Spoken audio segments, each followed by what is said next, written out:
ఆలయ నిర్మాణ సంకల్పము మరియు సిద్ధి. సద్గురువులు శ్రీ రాఘవేంద్ర బృందావనం స్థాపించి దాన్ని ఆరాధిస్తూ గడపాలని కోరుకునేవారు.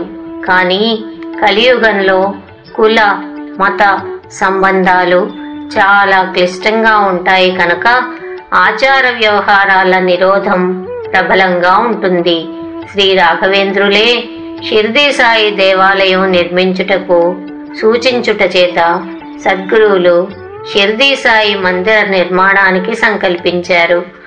ఆగమ శాస్త్రాల ప్రకారం గృహంలో దేవతార్చన కన్నా దేవాలయంలో దేవతార్చన ఎంతో మిన్న.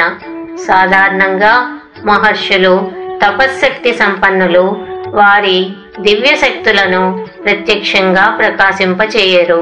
సంతానం లేక దిలీపుడు తన వద్దకు వస్తే బ్రహ్మ మానసపుత్రుడు వశిష్ఠుడు సంతానాన్ని అనుగ్రహించడానికి నందినీ ధేనువు సేవ చేయమన్నారు. అగస్త్యుడు తన దివ్య శక్తితో బ్రహ్మాస్త్రాన్ని ధనుర్బాణములను శ్రీరామునికి ఇచ్చి ఆదిత్య హృదయం ఉపదేశించి రావణుని చంపమన్నాడు. కలియుగంలో రామకృష్ణ పరమహంస, రమణ మహర్షి వంటి వారు దివ్య శక్తులను ప్రదర్శనకు పెట్టలేదు. అందుకే మన సద్గురువులు తన దివ్య శక్తిని దత్తమూర్తులైన షిర్డీ సాయి వెంకయ్య స్వామి వార్ల ద్వారా భక్తులకు అందిస్తున్నారు. సద్గురువులకు షిర్డీ సాయి సాక్షాత్కరించి దేవాలయ నిర్మాణం చెయ్యమంటే సద్గురువులు ఆలయ నిర్మాణానికి పూనుకున్నారు. అగస్త్యుడు కలియుగ దైవం శ్రీ వెంకటేశ్వర స్వామిని తిరుమలలో ప్రతిష్ఠించిన విధంగా షిర్డీ సాయినాథుని సందేశం మేరకు వారి ఆలయ నిర్మాణ సంకల్పం కలిగింది. సద్గురువులు దివ్య సంకల్పం మేరకు విజయనగరం ధర్మపురి రోడ్ రామా కాలనీలో వారికి గల స్వంత స్థలంలో ఆలయ నిర్మాణ దీక్షకు పూనుకున్నారు. సమర్థ నారాయణ మహారాజ్ వారు వచ్చి 1987 మేలో ఆ స్థలం చూసి ఈ స్థలంలో గృహస్థులు ఉండరు, ఆలయ నిర్మాణం చెయ్యి, సాధనకు ఒక గది వేసుకో అని సద్గురువులకు చెప్పారు. సద్గురువులు 1987 డిసెంబరు నుండి ఆ స్థలంలో 108 రోజులు దీక్ష చెయ్యడానికి పూనుకున్నారు. సద్గురువుల దీక్షా విధి అతి కఠినమైనది. 40 రోజుల దీక్ష సాగింది. 41వ రోజు ఒక పిశాచం సద్గురువుల గుండె మీద కూర్చుని కంఠం నొక్కేస్తున్నది. చాలాసేపు పెనుగులాట తరువాత షిర్డీ సాయి పక్కన నిలవగానే ఆ పిశాచం కనిపించలేదు. కానీ ఆ రోజు నుండి 15 రోజుల వరకు ఏం తిన్నా వాంతి అయిపోతూ ఉండేది.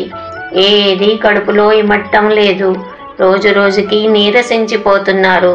నాన్నగారు వైద్యుని వద్దకు వెళ్ళమన్నా సద్గురువులు అంగీకరించలేదు. అమ్మగారి అండ, గురువుగారి అండ ఆయనకు ఉండేది. నాన్నగారు కూడా బలవంతం చెయ్యలేదు. 15 రోజులు గడిచాయి. 16వ రోజు పిశాచ నివృత్తి సాధన చేశారు సద్గురువులు. ఆ రోజు తర్వాత ఆరోగ్యం కుదుటపడింది. తనకు పిశాచ నివృత్తి సాధన తెలిసి కూడా 15 రోజులు ఆ బాధ అనుభవించడం ద్వారా ఆ పిశాచానికి తన తపశ్శక్తితో సద్గతి ప్రసాదించి నివృత్తి పొందించారు సద్గురువులు. గాణుగాపురం మఠ స్థాపనకు ముందు నరసింహ సరస్వతి స్వామి కూడా పిశాచానికి నివృత్తి కలిగించడం మనం గుర్తించాలి. మొదటిసారి 1987 డిసెంబర్ నుంచి 108 రోజుల దీక్ష ఈ విధంగా పూర్తయింది. తిరిగి సద్గురువులు ఆ స్థలంలోనే 1988లో 108 రోజులు దీక్ష ప్రారంభించారు. 105 రోజులు గడిచాయి. ఆ కఠిన సాధన సాగుచున్నది. 106వ రోజు సద్గురువులు పాకలో దీక్షగా ఉన్నారు. బాహ్య స్మృతి లేని స్థితి. పెద్ద చప్పుడయింది. ఒక పెద్ద నాగుపాము పడింది. అది పాకంతా కలియ తిరుగుతూ దీక్షాస్థలంలో పెట్టిన పటాలను చుట్టేస్తూ సద్గురువుల పీఠంలో సంచరిస్తున్నది. కదలటానికి వీల్లేదు, లేవడం కుదరదు. మొత్తం స్థలంలో ఉన్న మాలిన్యాన్నంతా ఆకర్షించిన ఆ సర్పం, ఆ సర్పరూపంలో ఉన్న సాయి తనంతట తానుగా వెళ్ళిపోయింది. ఇటువంటి నిశ్చల స్థితి సామాన్యులకు సాధ్యం కాదు. అందుకే ఆ షిరిడీ సాయి ఆలయ ప్రదేశం అత్యంత దివ్య శక్తి సంపన్నం. ఆ ప్రదేశంలో షిరిడీ సాయి ఆలయ నిర్మాణం ప్రారంభమైంది. విగ్రహ ప్రతిష్ఠ చెయ్యాలి. విగ్రహం తెప్పించారు.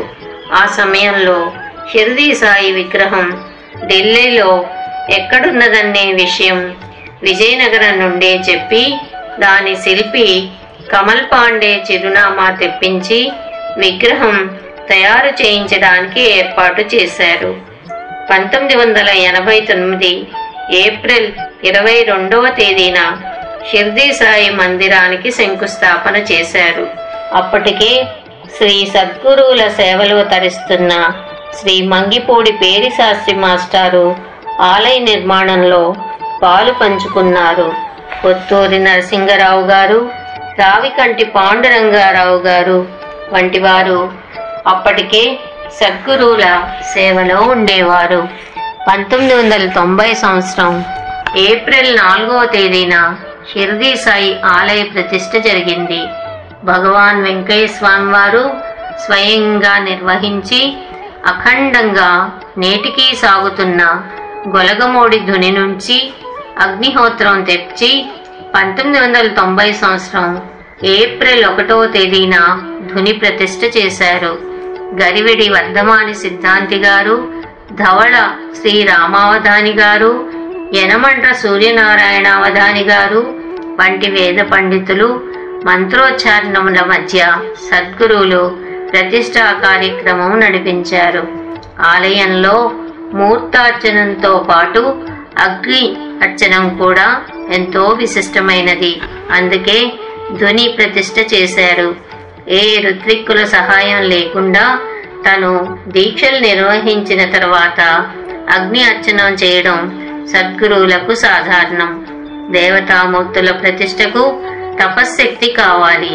షిరిడీ సాయి విగ్రహాన్ని ప్రతిష్ఠించే సమయంలో విగ్రహం మిక్కిలి బరువుగా ఉన్నందున ఋత్విక్కులు దాన్ని కదిలించలేకపోతుంటే సద్గురువులు నామం చెప్పి చెయ్యి వెయ్యగానే విగ్రహం సరైన స్థలంలో అమరిపోయింది. మానసార్చనం ద్వారా తన తపశ్శక్తి, అగ్నిశక్తిని జోడించి షిరిడీ సాయి ఆలయం ప్రతిష్ఠించారు. అందుకే అక్కడ ప్రత్యేకంగా గోత్రనామాలతో పూజలు జరిపించకపోయినా, తీర్థ ప్రసాదాల గొడవ లేకపోయినా సాయి వెంకయ్య స్వాముల శక్తి ప్రకాశించి భక్తుల కోరికలు తీర్చడంలో కల్పవృక్షంలా ప్రకాశిస్తున్నది ఆ ఆలయం. యథార్థంగా సద్గురువులైన వారు మహిమలను చూపించడానికి అంగీకరించరు. వారి తపశ్శక్తిని, దివ్యతత్వాన్ని దేవతామూర్తుల్లోనికి ప్రవేశింపచేసి ఆ దేవతామూర్తుల్ని సేవించమని భక్తులకు చెప్పి వారి ద్వారా భక్త సంరక్షణ చేస్తారు. ఇదే శాస్త్రబద్ధమైన అనుగ్రహ లక్షణం.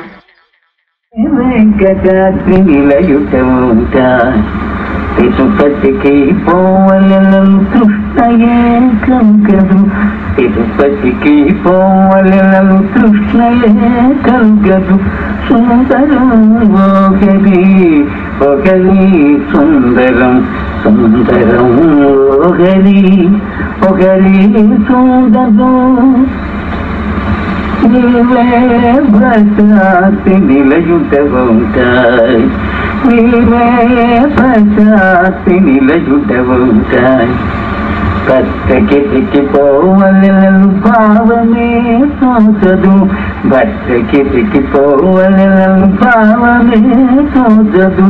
సుందరం ఓహరి ఒకరి సుందరం, సుందరం ఓహరి ఒకరి సుందరం. విశ్వనాథ విశ్వరూప విశ్వత్మ విశ్వవిద్య విశ్వనాథ విశ్వరూప విశ్వత్మ విశ్వవిద్య కాశీ విశ్వేశుడవీవౌతకే కాశీ విశ్వేశుడవీవౌతకే కాశీకి పోవలను కాంక్షయే కలుగెలు కాశీకి పోవలను కాంక్షయే కలుగెలు సుందరం ఓహరి ఓహరి సుందరం జీవే మంత్రాలయ నిలయుటవుతాయి జీవే మంత్రాలయ నిలయుటవుతాయి మంత్రాలయమే గాలని మనసులకు తోచదు మంత్రాలయమే గాలని మనసులకు తోచదు సుందరం ఓహరి ఓహరి సుందరం సుందరం ఓహరి ఓహరి సుందరం నీవేగి ఫిరిదేవి నిలయుడవుతాయి నీవే ఫిరిదేవి నిలయుడవుతాయి చిరుతైకి పోవలను చిరుతయే కంగదు చిరుతైకి పోవలను చిరుతయే కంగదు సుందరం ఓహరి ఓహరి సుందరం సుందరం ఓహరి ఓహరి సుందరం